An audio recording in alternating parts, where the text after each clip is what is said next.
Olá pessoal, 3, dessa vez para finalizar a parte de séries com a aula sobre séries de Taylor e de McLaurin, né? Que é a série de Taylor em torno da origem. Tá? Então, a gente teve um bocado de resultados decorrendo sobre a questão de sequência, sobre a questão de séries e como ver a questão da radioconvergência de uma série e atribuir isso um valor de uma função. Ou seja, uma função dada, tal que em cada ponto x associa uma série convergente, uma série que converge em x. Tá? A gente vai continuar estudando mais esse comportamento de função de uma série de potências. Então a gente quer pensar agora na função dada por uma série de potências e olhar esse comportamento. Mais especificamente, o que a gente tá interessado é o seguinte: dada uma função e uma série de potências que aproxima essa função em um dado intervalo, onde saber até quando essa série de potências aproxima bem essa função, aproxima bem o valor da função, tá? Para isso, a gente vai começar considerando o seguinte resultado devido a Taylor, tá? Para a gente, isso vai cair aqui como uma espécie de observação, por causa do último teorema, do último resultado da aula passada, que dizia que se eu tenho uma função dada por uma série de potências, então dentro do seu raio de convergência, ela vai ser diferenciável, na verdade vai ser infinitamente diferenciável, porque por causa da propriedade que ela vai ser diferenciável, a derivada dela vai ter o mesmo raio de convergência em torno do ponto A e do centro da série, e a expressão para a série da derivada é dada simplesmente derivando os termos gerais da série original. Do mesmo modo, a questão da integral. Se ela está definida em um dado intervalo, ela é contínua. Se ela for diferenciável, ela é contínua, portanto ela vai ser integrável, e a integral da função naquele intervalo vai ser dada pela somatório das integrais do termo geral também, tá? Essencialmente o que você está dizendo é o seguinte: se eu tenho uma função dada por uma série de potência, então dentro do raio, dentro do intervalo de convergência aberto da série, para integrar ela, basta integrar termo a termo, e para derivar ela, basta derivar termo a termo, tá? Então, a gente vai continuar com isso, só que agora a gente vai pensar do seguinte modo. Suponha que eu tenha uma função dada por uma série de potências. Primeiro vamos identificar quem é esses coeficientes da série, tá?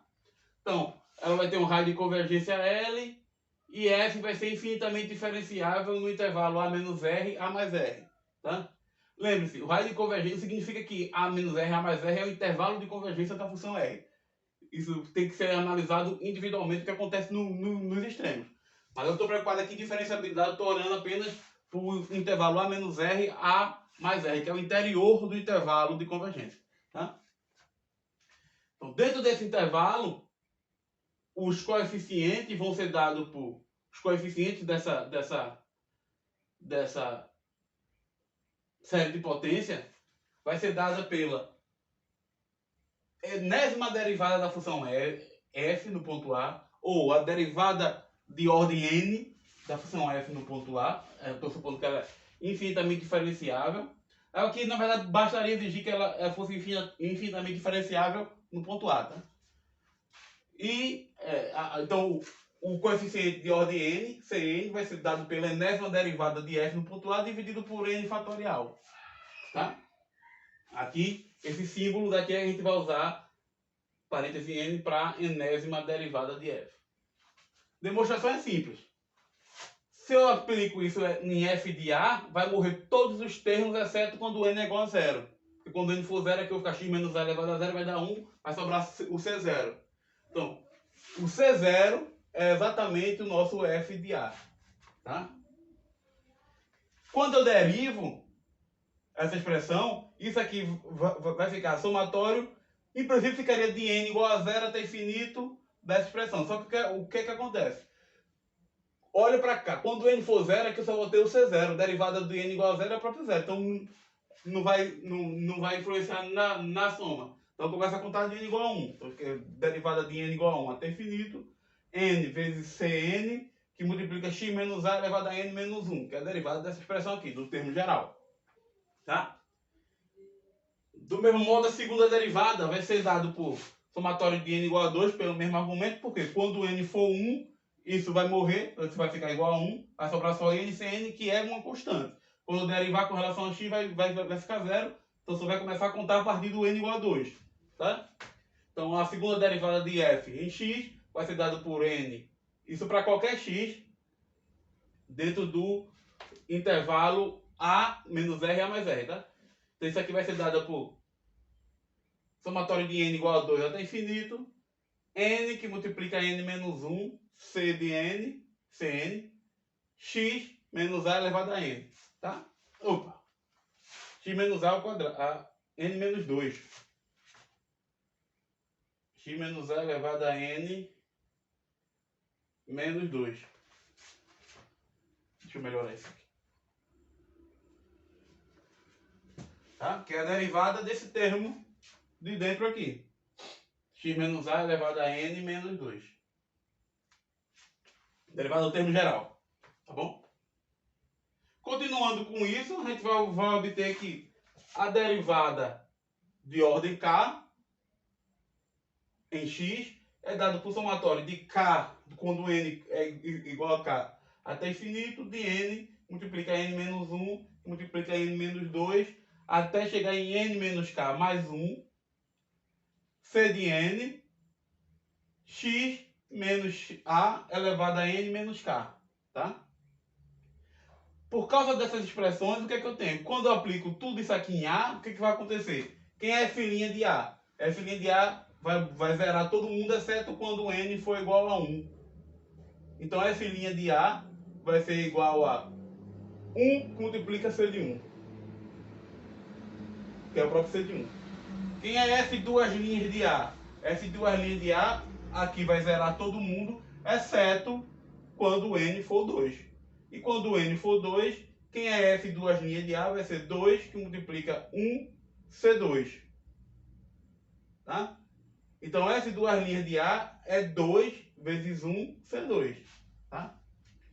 Continuando, a gente vai ter que f, a derivada de ordem k de f no ponto A, vai ser dado, por essa expressão, vai ser dado por quê? Isso vai zerar todos os termos, exceto quando o n for igual a k. E aí, nesse caso, a gente vai ter k, que multiplica k menos 1, k menos 2, até k menos k mais 1, ou seja, até 1.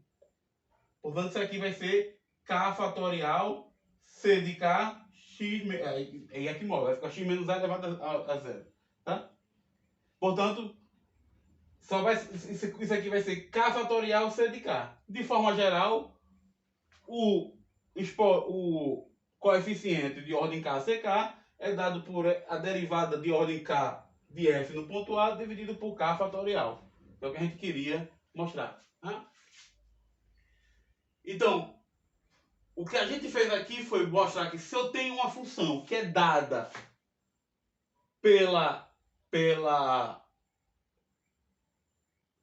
por uma série de potência em torno do ponto A, então seus coeficientes estão já determinados pela enésima derivada dessa minha função original. Tá? O que a gente quer se perguntar agora é, beleza, então a gente sabe que caso uma função possua uma expansão em série de potência, que converge em um certo raio R, ou seja, como eu estou olhando para a série centrada em A, eu tenho que dentro de um intervalo da forma A menos R e A mais R, essa minha função é dada por uma série de potências. Então ela vai ser infinitamente diferenciável dentro desse intervalo e ela vai ser infinitamente diferenciável dentro desse intervalo e na sua série de potências seus coeficientes já estão pré-determinados pelas enésimas derivadas, pelas derivadas de ordem n dessa minha função original. O que eu quero pensar agora é o seguinte. Suponha que eu tenha uma função que ela é infinitamente diferenciável em um dado ponto, ou em algum intervalo. Como encontrar, e se existe, na verdade, uma expansão em série de potência para essa função que coincida com aquela função no intervalo. Porque como essa função é infinitamente diferenciável em A, ela vai possuir uma série de Taylor. Tá? Porque as enésimas derivadas vão existir, basta que você construa a série cujos coeficientes são essas enésimas derivadas. A pergunta é, beleza, a série de Taylor existe, mas onde ela vai coincidir com a função? Ela pode coincidir só em A. Ou pode coincidir para todo número real. Por isso vai ter que ser analisado em cada caso. Tá bom? Então, o que a gente vai começar a fazer agora é tratar desse tipo de caso. Então a gente começa supondo, a partir de agora, que f é uma função infinitamente diferenciável em um dado ponto A. Tá? Então essa série, a série de Taylor dela, é a série de potência centrada em A, cujos coeficientes são da forma, são dados pela enésima derivada de f no ponto A, dividido por n fatorial. Então isso aqui sempre vai, essa série sempre vai ser possível de ser construída, desde que a minha função seja infinitamente diferenciável no ponto A. A pergunta é, qual é o raio de convergência dessa série? Deixa eu só ajudar a melhorar isso aqui. A pergunta então vai ser, qual é o raio de convergência dessa série e não só essa? Beleza, mesmo que essa série tenha raio de convergência tal, a pergunta é, será que ela vai convergir para o valor da função nesse intervalo ou não? Pode ser que ela não converja exatamente para o valor da função. Então é isso que a gente vai ver. Tá? Só uma observação, quando eu estou expandindo a série em torno da origem, de A igual a zero, a gente também chama essa série como série de Maclaurin, em vez de chamar como série de Taylor. Tá bom? Então, primeiro o raio de convergência. Né? Pelo teste da razão, a gente sabe que se eu considero L como sendo o limite de Cn mais 1 sobre Cn, isso vai ser o limite de a derivada de ordem n mais 1 de f no ponto A, dividido por n mais 1 fatorial, vezes n fatorial dividido pela derivada de ordem n da função f no ponto A. Isso módulo, né?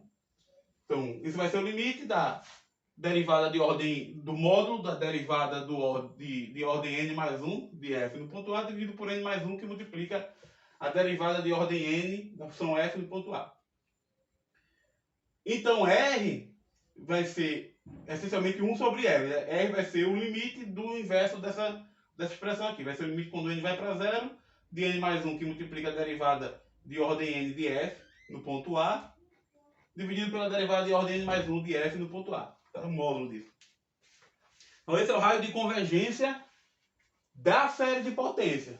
O que é que isso quer dizer? Isso quer dizer que se eu pegar um x pertencente a menos R, A mais R,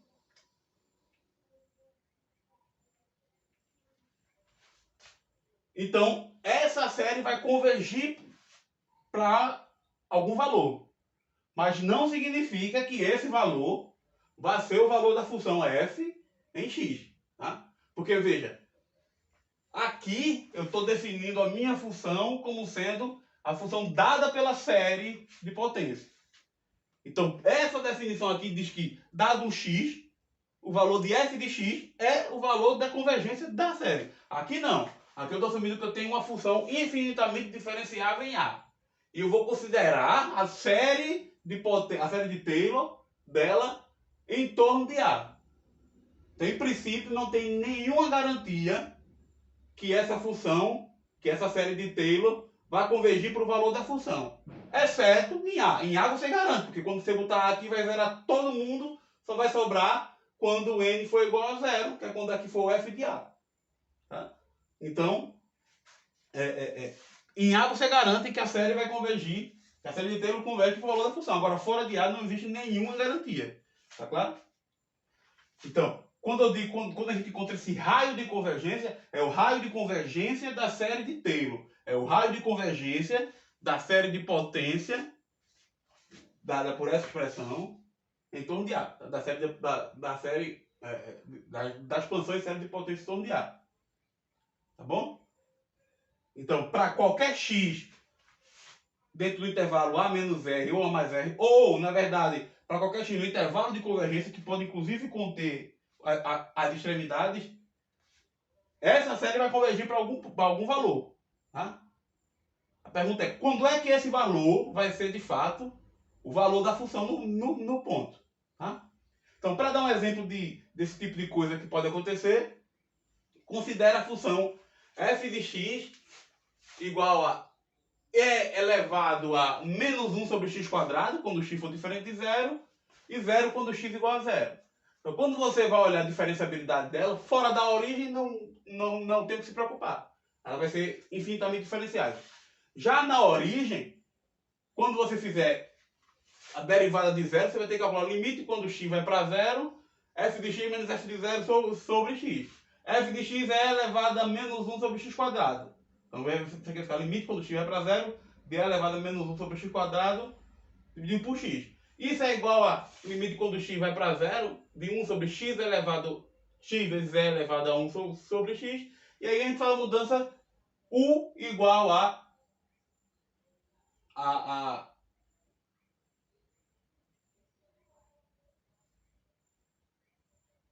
aqui vai ter que separar 0 mais e 0 menos. Sim. Ah, bom, tá aqui. Não vai precisar. Então é o seguinte. Aí aqui você vai olhar quando x vai para 0 pela direita, por 0 mais, é a mesma coisa eu fazer a substituição. U igual a 1 sobre x, quando u vai para mais infinito. Aí isso aqui vai ficar u, que é 1 sobre x, dividido por e elevado a u quadrado. Tá? Portanto, isso aqui vai para zero. Do mesmo modo que quando eu faço limite quando x vai para zero pela esquerda, isso aqui vai ficar limite quando u vai para menos infinito, fazendo a mesma mudança, u igual a 1 sobre x. Você quer ficar limite quando u vai para menos infinito. Limite quando u vai para menos infinito, de u sobre e elevado a u quadrado, que também vai para zero. Tá? Portanto, a função diferenciada é zero. E aí como é que você vai encontrar a segunda derivada em zero?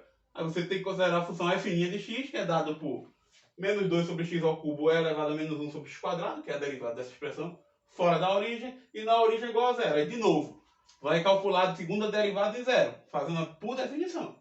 Isso vai ser a f' de x menos f' de zero dividido por x. Isso o limite quando o x vai para zero. Aí você repete a mesma coisa. Isso aqui vai dar limite quando o x vai para zero de menos 2 sobre x à quarta e multiplica e elevado a menos x quadrado. Perceba que por causa da potência, tudo potência par, a gente não precisa mais se preocupar em fazer o limite pela direita e o limite pela esquerda. Tá? Basta fazer o limite quando x vai para zero, porque a mudança u igual a 1 sobre x.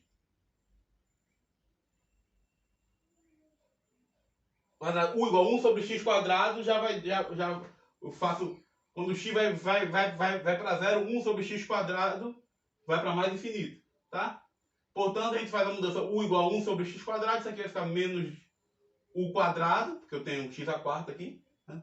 Menos u quadrado, menos 2u quadrado, dividido por e elevado a u, que também vai para zero. E aí você vai considerar a derivada de ordem 3. Aí, derivada de ordem 3 fora da origem vai ser obtido derivando f duas vezes, que nem está aqui, para considerar f duas vezes x, e depois derivar pela definição na origem. E o que você vai perceber é que esses limites sempre vão ser iguais a zero para todo n. Tá? Portanto, quando a gente olha para essa função ela vai ser infinitamente diferenciável. Na origem, vai ser sempre zero, a derivada dela. E fora da origem, vai ser dado pelas derivadas, as enésimas derivadas dessa expressão. Tá bom? Portanto, como a enésima derivada da função no ponto zero é sempre zero para todo n, quando eu expandir a série de Taylor em torno da origem, ela vai ser nula. Tá? Porque o f de 0 é 0, f' de 0 é 0, f duas linhas de 0 é 0, etc. Portanto, a série de Taylor em torno da origem, ou a série de Maclaurin, ela é nula. Todos os coeficientes vão se anular. Tá claro? que é que isso quer dizer? Isso quer dizer que a função dada pela série de Taylor é a função nula, é a função zero, função constante igual a zero. Que obviamente só coincide com essa função, f de x, quando x for igual a zero. Portanto, a série de Taylor, perceba aqui, a série de Taylor, nesse caso, vai convergir para todo mundo. Tá? Converge para todo número real. O raio de convergência dessa série, da série de Taylor dessa função é mais infinito. Tá? Mas, então se eu tenho uma série de Taylor, o raio de convergência é mais infinito, mas ela só vai coincidir com o valor da função quando x for igual a zero, quando eu estiver na origem. Tá bom? Então, e aí, como é que a gente faz? A gente tem que analisar o resto da série. A gente vai ver, a gente vai considerar a diferença entre o valor exato da função f de x e a aproximação de ordem n, ou seja, as enésimas somas parciais da série de Taylor, que muita gente chama de polinômio de Taylor de ordem n, da função, tá? Então eu vou considerar essa diferença que eu vou chamar de resto. Feito a gente fez para a série, a gente está fazendo aqui só que agora para uma função e a aproximação da série de Taylor dela e a série de Taylor dela. Então eu vou considerar o resto, ou se quiser o resto de Taylor, tá? E a função a série de Taylor vai coincidir com o valor da função em um dado ponto x se a diferença entre f de x e a aproximação, a soma parcial de ordem n da sua série de Taylor vai para zero quando n vai para mais infinito. Tá bom? Isso que a gente vai ver no próximo quadro. A gente vai se preocupar mais com o estudo de convergência de série. Tá? No próximo quadro. Bom, pessoal, como eu venho dizendo, a gente vai olhar agora para a questão da convergência. Tá? Então, mais uma vez, suponha que eu tenho uma função infinitamente diferenciável em um dado ponto A. Tá claro? Então, eu vou definir o meu polinômio de Taylor, vou chamar assim, que é a minha enésima soma parcial da série de Taylor, tá? Da expressão da série de Taylor para essa minha função f em torno de A. Então, vou definir a minha décima soma parcial, ou meu polinômio de Taylor de grau n, como sendo o somatório de k igual a zero até n, de f, que é derivada de ordem k, derivada de ordem k da função no ponto A, dividido por k fatorial, e multiplica x menos a elevado a k. Isso quando k vai de 0 até n, que é a enésima soma parcial da série de Taylor. Tá? Vou fixar I como sendo o intervalo de convergência da série de Taylor em torno de A. Tá? Então isso vai ser o intervalo de convergência da série de Taylor em torno de A. E dado qualquer ponto x em I, eu vou definir o meu resto de ordem n como sendo a diferença de f de x menos o polinômio de grau n de Taylor no ponto x. Tá?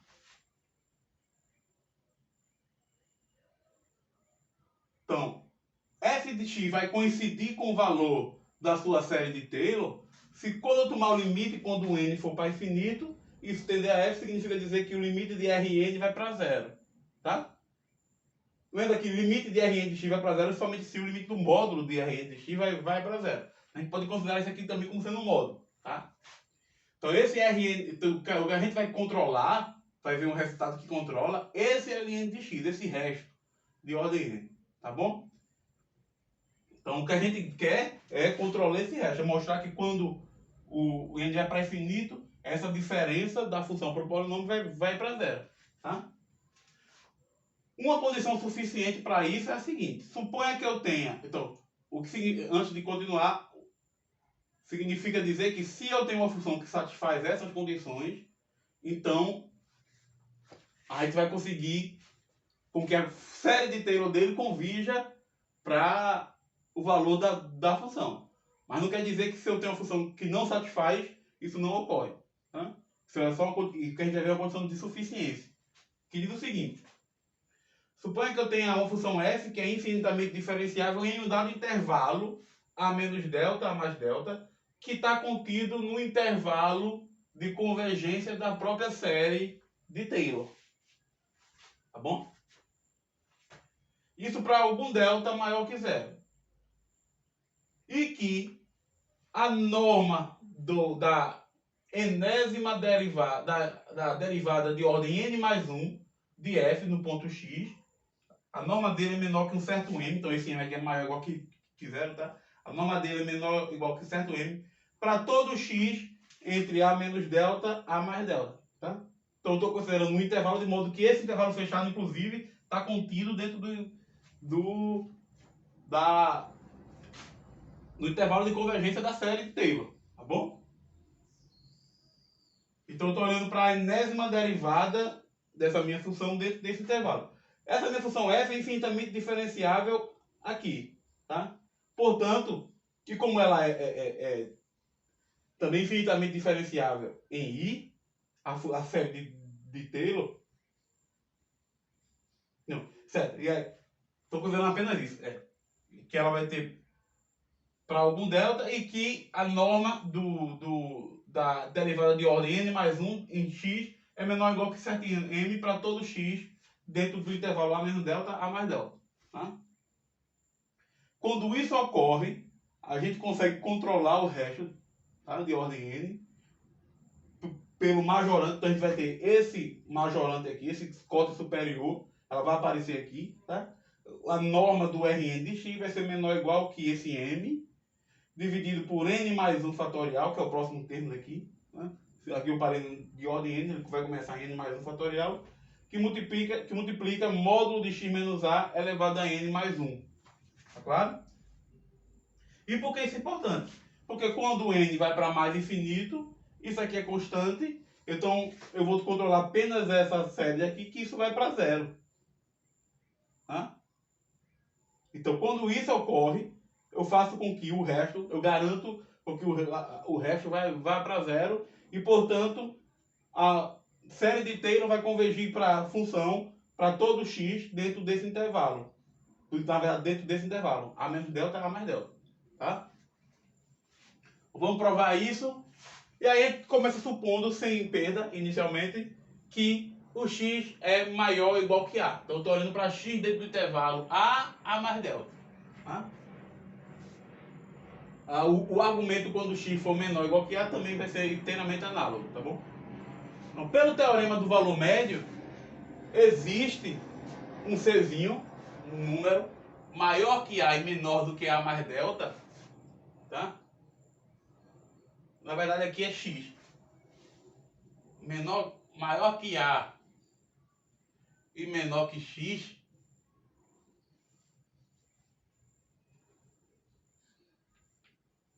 tá o quê? A enésima derivada de f no ponto x menos a enésima derivada de f no ponto a é igual a enésima derivada de f em c e multiplica x menos a. Esse é o termo do valor médio. Pensa que eu estou olhando para uma função que é contínua nesse intervalo a até x e é diferenciável no seu interior, que é o que está acontecendo. Então, quando isso ocorre, eu tenho que f de x menos f de a vai ser igual para algum c, a derivada de f em c multiplica x menos a. Aqui ocorre a mesma coisa, só que essa função diferenciável é a derivada de ordem n em x. Tá? Porque eu estou assumindo que a função é infinitamente diferenciável nesse intervalo. Então, essa função f de n é contínua no intervalo fechado a x, fechado em a e fechado em x, e, portanto, a gente pode aplicar o teorema do valor médio, como a gente fez aí. Tá? Portanto, eu tenho que a enésima derivada da função f em x vai ser menos a enésima derivada da função f em a vai ser menor ou igual do que m vezes x menos a. Tá bom? O que implica dizer que a enésima derivada de f em x é menor ou igual que a enésima derivada de f em a. Tá? Isso aqui não é potência, isso é a enésima derivada, tá bom? Mais x menos a. M que multiplica x menos a. E aí o que é que eu vou fazer? Eu vou integrar essa expressão aqui no intervalo 0, ax novamente. Isso vai me dar enésima derivada de ordem n menos 1 da função f em x, menos a derivada de ordem n menos 1 da função f em a pelo teorema fundamental do cálculo, que isso aqui é integral de a até x da derivada de ordem n de f em t dt. Tá? Isso aqui vai dar a expressão. Isso vai ser menor ou igual do que a derivada de ordem n em a, x menos a, já que isso aqui é constante, tá? Mais, como m é constante, também sai a derivada, a integral de a até x de t menos a dt. Então vai ficar t menos a ao quadrado sobre 2. Tá? A variável de x. E, no caso, quando for a, vai zerar. O que a gente conclui é que a derivada de ordem n menos 1, desculpe, tá certo, a derivada de ordem n menos 1 em x vai ser menor ou igual que a derivada de ordem n menos 1 em a, mais a derivada de ordem n em a multiplica x menos a, mais m multiplica x menos a ao quadrado sobre 2. E a gente pode continuar dessa forma. Por exemplo, quando a gente vai para sobe de novo, a gente vai aplicar aqui agora a integral quando o t varia entre a e esse x, que está fixo, tá? Isso aqui vai me dar a derivada de ordem n menos 2 em x, menos a derivada de ordem n menos 2 em a, menor ou igual do que? Quando eu aplicar essa expressão aqui, vai ficar... aí eu vou aplicar... Aí eu vou aplicar agora aqui a integral de x até a, isso é constante, então isso vai ficar f, derivada de ordem n menos 1 de f em a, multiplica x menos a, aí mais a derivada de ordem n de f em a, e multiplica x menos a ao quadrado sobre 2, mais m sobre 2, que multiplica x menos a ao cubo sobre 3. Essas expressões aqui estão sendo obtidas porque eu estou integrando de a até x, tá? E aí, bom, quando eu estou fazendo isso, né, nesse caso aqui eu tenho que trocar a variável de integração, né? A variável muda dentro do argumento. Continuando dessa forma, até chegar de ordem n. Então, f de x, que nada mais é do que a derivada de ordem n menos n, a derivada de ordem zero, então assim, vai ser, quando eu continuo dessa forma, eu vou ficar com f de a, que é a derivada de ordem zero em a, é a opção contínua, mais f' de a, que multiplica x menos a, aí mais f duas linhas de a, que multiplica x menos a ao quadrado sobre 2, até chegar em a derivada de ordem n de f em a, vezes x menos a elevado a n, dividido por n fatorial. Tá? Mais m x menos a elevado a n mais 1, dividido por m mais 1 fatorial. Tá bom? E quem é o resto? O módulo do resto, vamos chamar isso pelo módulo, vai ser o módulo da diferença de f com o polinômio de Taylor de grau n. Que ele aparece aqui, ó. O polinômio de Taylor de grau n, ele está aqui. Até essa expressão aqui. Tá? Quando eu passar isso para o outro lado, eu vou ficar com f menos esse polinômio de Taylor de grau n menor ou igual do que m, que multiplica x menos a elevado a n mais 1, dividido por n mais 1 fatorial. Quando eu tirar o módulo disso, vai ficar módulo de f menos o módulo do polinômio de Taylor, de grau n, menor ou igual que o módulo, aqui faltou botar módulo de x menos a elevado a n mais 1, dividido por n mais 1 fatorial, tudo isso multiplicado por m, que é esse majorante aqui, essa corda superior. Tá bom? Então, com isso a gente garantiu que, quando eu tenho todas essas hipóteses, se eu pegar um x maior ou igual que a, eu garanto que a função vai se aproximar da sua série de Taylor, que a série de Taylor vai convergir para o valor da função. Tá? Fica como exercício vocês verificarem que o mesmo ocorre quando eu considero x menor ou igual que a, tá bom? A gente vai para aqui só para pegar uma última parte do quadro, onde a gente vai falar vai ver um exemplo com as funções trigonométricas, encontrar a série do seno e do cosseno e ver onde de fato vai convergir para o valor da função, tá bom? Bom, pessoal, como eu tinha dito, a gente vai para o exemplo para finalizar a aula, tá? Que é, considera a função f de x igual a seno, tá? Ela está definida para todo x real, tá bom?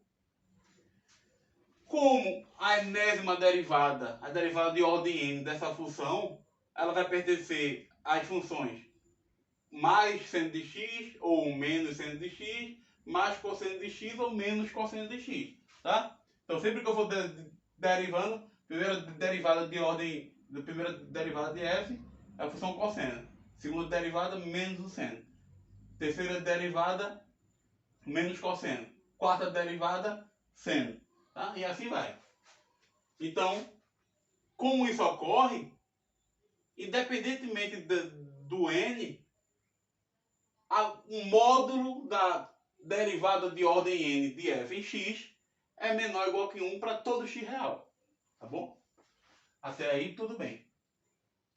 Aí eu vou fixar um número real qualquer a, e fixado ele, eu vou ter a expansão em série de Taylor da minha função seno, em torno de a. Então eu vou considerar a derivada de ordem 1 de seno em a, derivada de ordem 2 de seno em a, 3a, e vou montar a minha série de Taylor. Tá? Essa série de Taylor ela vai ter um raio de convergência. Tá bom? E eu vou pegar qualquer x no intervalo de convergência da série de Taylor. Tá bom? Peguei qualquer x nesse intervalo de convergência na série de Taylor da minha função seno de x. Em torno de a. Tá? A minha função seno em torno de a. Por causa dessa propriedade, eu sei que, como as derivadas de todas as ordens do seno são limitadas, o resto de ordem n da série de Taylor, da expansão em série de Taylor do seno em torno de a, o módulo dele vai ser menor ou igual que o módulo de x menos a elevado a n mais 1 sobre n mais 1 fatorial. Quando eu tomar o limite, quando o n vai para infinito, esse resto vai para zero.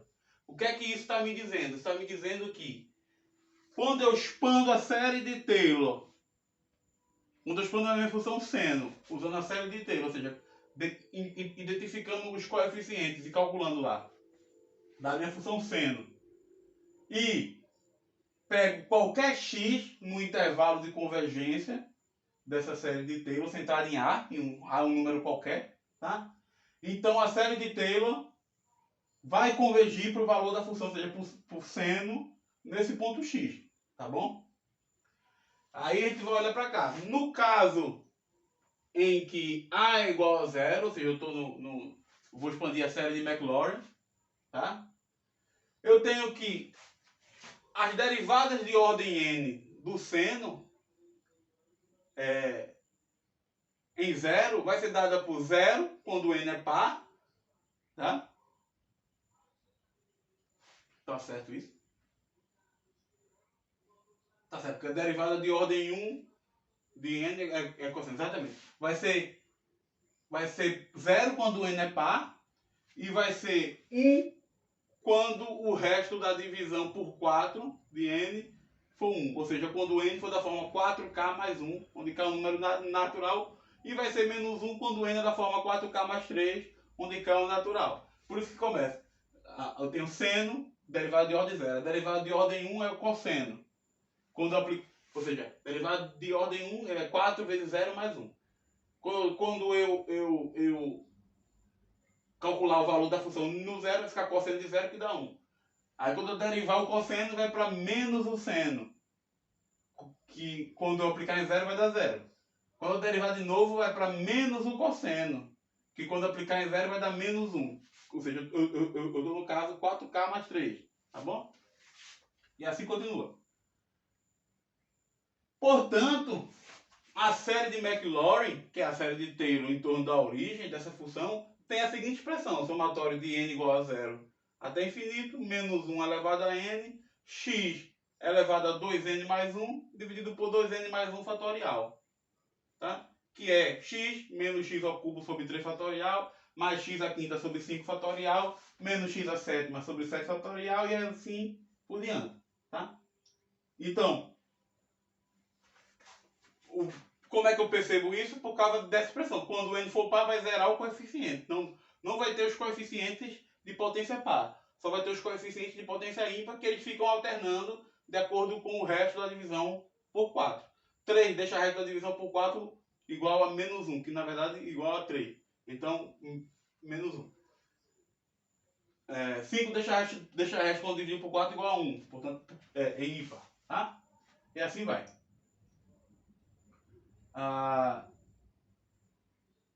E o raio de convergência da série de Maclaurin, o raio de convergência da série de Taylor em torno da origem da função seno, é mais infinito. Por quê? Porque quando eu for aplicar o teste da razão aqui, isso vai ficar limite de 2n mais... aqui eu vou substituir n por n mais 1. Então vai ficar 2n mais 2 mais 1. Então vai ficar 2n mais 3 fatorial dividido por 1 sobre 2n mais 1 fatorial, que quando eu se cancelar, vai ficar só a parte de cima. 2n mais 2. Tá? Vai ficar 2n mais 3 multiplica 2n mais 2. E aí quando eu tomar o limite, quando o n vai para infinito, essa expressão, esse polinômio vai para infinito. Portanto, o raio, que é 1 sobre esse limite, vai para...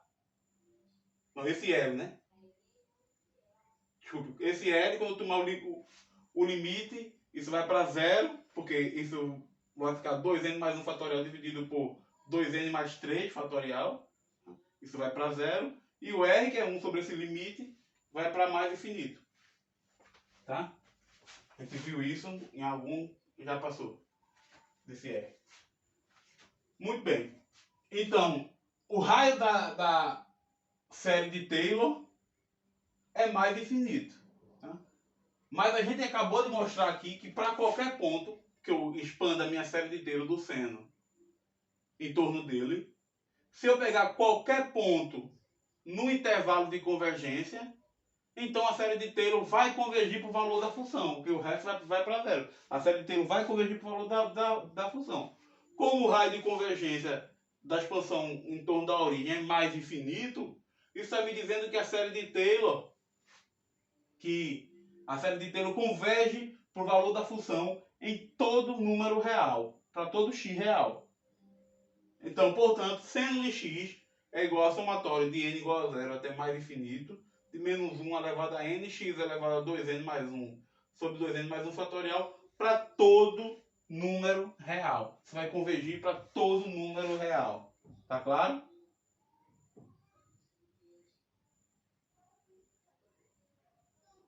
Portanto, para a gente não perder tempo aplicando toda essa teoria de novo para o cosseno, basta a gente olhar o fato de que o cosseno de x é a derivada do seno. E a gente já viu que se eu tenho uma função que é dada por uma série de potências, que agora é o caso, tá?